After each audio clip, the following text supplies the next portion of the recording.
On the anniversary of Hillary Clinton's stunning loss to Donald Trump, we present you with the absolute worst attempt to contextualize, understand and accept her failure. The soap from Southwestern University professor Helena Myers is, for lack of a better descriptor, a doozy. The title alone invites a well-deserved groan from the reader. Is Hillary Clinton the Jewish scapegoat of our time? Naturally, that's not even the worst of it. There's much more silliness to be found in this absurd piece, which was published this week by the Jewish magazine The Forward. The continued attacks on Clinton are no laughing matter, Myers writes, referring to President Trump's and Fox News' constant criticisms of the former Secretary of State. In fact, they remind me of another persona who has often served as the perfect scapegoat for whatever ails the nation in which she resides. I am speaking, of course, of the figure of the Jew, she added, man alive. She-devil, Antichrist, commie spy. Hillary has become the dumping ground for a dizzying amalgam of misogynist and anti-Semitic tropes, Myers writes. She then turns her attention to social theorist Zygmunt Bauman, who once wrote that the Jews are regarded as venerable ancestors of Christianity, who however, refused to withdraw and to pass away once Christianity was born and took over. Myers then added, in other words, like Clinton, the Jews had the chutzpah to persist. Woof. Throughout the election and into this year, Clinton has been figured as a treasonous commie like the Rosenbergs, while simultaneously alienating labor with her capitalist conspiracies. And she is cast as the old money-changing Democrat who refuses to be replaced by the new, Myers writes.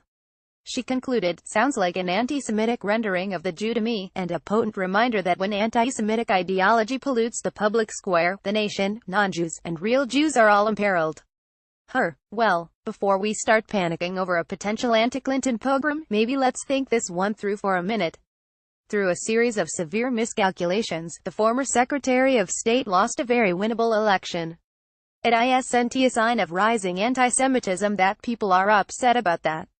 They have a right to be angry about the fact that Clinton didn't once set foot in Wisconsin during the entire general election. They are right to be annoyed her campaign framed the election in terms of how voters could help her. I'm with her and not vice versa. They can be forgiven if they're still angry about the fact that the Clinton team outsourced part of the candidate's millennial outreach efforts to Al Gore, 69, and Dave Matthews, 50. Who can blame them for still being sore about the time Clinton alienated undecided voters by claiming at a fundraiser in New York City that half of Trump's supporters were deplorable bigots? Clinton's team actively ignored and took for granted disaffected white and working-class voters whom Obama had won, even after Bill Clinton, who won the Rust Belt twice, implored them to reconsider their strategy. If Democrats aren't still mad about that, they've either short attention spans or incredibly forgiving hearts. Also, let's not forget the fact that Clinton came into 2016 with an FBI investigation hanging over her head due to her own bad and ethically dubious choices while serving at the State Department. Clinton has yet to own up to the fact that her hubris and her mismanagement ended up handing a former game show host the White House. Oh, she has a long list of people she blames for her loss in 2016, but she's definitely not one of those people. Many are understandably upset that she blew the election, and that she absolutely refuses to own up to it. That's not anti-Semitism. That's just normal angry voter behavior.